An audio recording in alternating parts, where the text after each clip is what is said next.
اگلی ہدایت اور آ رہی ہے، وَكَأَيٍّ مِّن دَابَّةٍ لَّا تَحْمِلُ رِزْقَهَا، یہ بھی نہ سمجھو کہ تمہارا رزق جو ہے کسی کے قبضے میں ہے وہ روک دے گا اور تمہیں کیا کھاؤ گے کیا پیو گے۔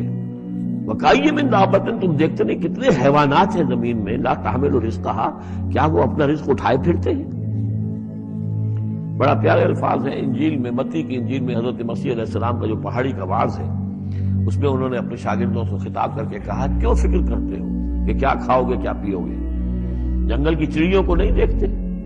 نہ وہ کاشت کرتی ہیں، نہ ہل چلاتی ہیں، نہ بیج بوتی ہیں، نہ فصل کاٹ کر کہیں رکھتی ہیں، نہ کھتے بھرتی ہیں، پھر بھی میں تم سے کہتا ہوں کہ وہ خالی پیٹ صبح گھر سے نکلتی ہیں، شام کو آسودہ ہو کر آ جاتی ہیں۔ تو جو رب تمہارا جو رب ان کو چڑیوں کو کھلا رہا ہے وہ تمہیں نہیں کھلائے گا؟ اور کیوں فکر کرتے ہو کہ کیا پہنو گے، لباس کہاں سے ملے گا؟ جنگل کی سوسن کو نہیں دیکھتے کہ جتنا خوبصورت لباس اس کو اللہ نے دیکھ رکھا ہے؟ یہ جو بھی پودے ہیں اور جو پھول ہیں ان کے، تو سلیمان بھی اپنی ساری شان و شوکت کے باوجود ویسا ملبس نہ تھا، ویسا خوبصورت لباس تو سلیمان کو بھی میسر نہیں تھا جو اللہ نے ان پھولوں کو دے رکھا ہے۔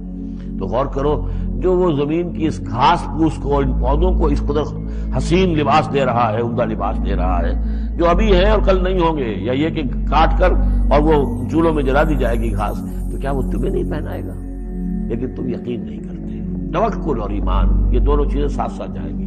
جتنا اللہ پر ایمان ہے اتنا ہی توکل ہوگا، جتنا ایمان کمزور ہے توکل بھی نہیں ہو سکے گا۔ والذین صبروا علی ربہم یتوکلون وکأی من دابۃ لا تحمل رزقها، یہ سارے جو ہیں چوپائے اپنا رزق لیے نہیں پھرتے، اللہ یرزقها وایاکم، اللہ انہیں بھی رزق دیتا ہے تمہیں بھی دے گا، وہو السمیع العلیم، اور یقیناً وہ سب کچھ سننے والا جاننے والا ہے۔ ایسا نہیں کہ اسے معلوم نہ ہو کہ میرا بندہ بھوکا ہے، میرا وفادار، میرا سپاہی، میرے دین کے لیے کام کرنے والا، اسے یہ معلوم نہ ہو کہ اس کو احتیاج ہے، اس کی کوئی ضرورت ہے، وہ نہ معلوم کس کے دل میں ڈالے گا کہ جو اس کے لیے ذریعہ بنا دے گا اس کو، اور اس کی ضرورت پوری ہو جائے گی۔ کتنے ہی جانور ہیں جو اپنا رزق اٹھائے نہیں پھرتے، اللہ ان کو رزق دیتا ہے اور تمہارا رازق بھی وہی ہے، وہ سب کچھ سنتا اور جانتا ہے۔ یعنی ہجرت کرنے میں تمہیں فکر جان کی طرح فکر روزگار سے بھی پریشان نہ ہونا چاہیے۔ آخر یہ بے شمار چرند و پرند اور آبی حیوانات جو تمہاری آنکھوں کے سامنے ہوا اور خشکی اور پانی میں پھر رہے ہیں، ان میں سے کون اپنا رزق اٹھائے پھرتا ہے؟ اللہ ہی تو ان سب کو پال رہا ہے۔ جہاں جاتے ہیں اللہ کے فضل سے ان کو کسی نہ کسی طرح رزق مل ہی جاتا ہے۔ لہذا تم یہ سوچ سوچ کر ہمت نہ ہارو کہ اگر ایمان کی خاطر گھر بار چھوڑ کر نکل گئے تو کھائیں گے کہاں سے؟ اللہ جہاں سے اپنی بے شمار مخلوق کو رزق دے رہا ہے تمہیں بھی دے گا۔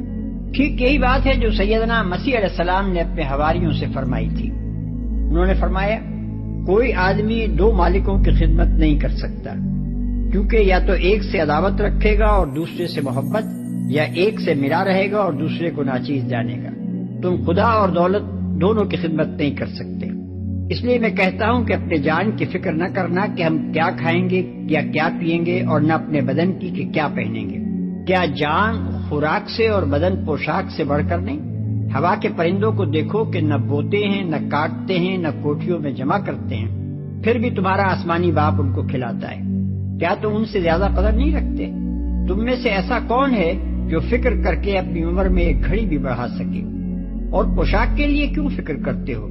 جنگلی سوسن کے درختوں کو غور سے دیکھو کہ وہ کس طرح بڑھتے ہیں، وہ نہ محنت کرتے ہیں نہ کاٹتے ہیں، پھر بھی میں تم سے کہتا ہوں کہ سلیمان بھی باوجود اپنی ساری شان و شوکت کے ان میں سے کسی کے مانند ملبس نہ تھا۔ بس جب خدا میدان کی گھاس کو جو آج ہے اور کل تنور میں جھونکی جائے گی ایسی پوشاک پہناتا ہے، تو اے کم اعتقادو، تم کو کیوں نہ پہنائے گا؟ اس لیے فکر مند نہ ہو کہ ہم کیا کھائیں گے، کیا پیئیں گے یا کیا پہنیں گے۔ ان سب چیزوں کی تلاش میں تو غیر قومیں رہتی ہیں۔ تمہارا آسمانی باپ جانتا ہے کہ تم ان سب چیزوں کے محتاج ہو۔ تم پہلے اس کی بادشاہی اور اس کی راست بازی کی تلاش کرو، یہ سب چیزیں بھی تمہیں مل جائیں گی۔ کل کے لیے فکر نہ کرو، کل کا دن اپنی فکر آپ کر لے گا۔ آج کے لیے آج ہی کا دکھ کافی ہے۔ متی باب 6 آیات 24 تا 34۔ قرآن اور انجیل کے ان ارشادات کا پس منظر ایک ہی ہے۔ دعوت حق کی راہ میں ایک مرحلہ ایسا آ جاتا ہے جس میں ایک حق پرست آدمی کے لیے اس کے سوا چارہ نہیں رہتا کہ عالم اسباب کے تمام سہاروں سے قطع نظر کر کے محض اللہ کے بھروسے پر جان جوکھوں کی بازی لگا دے۔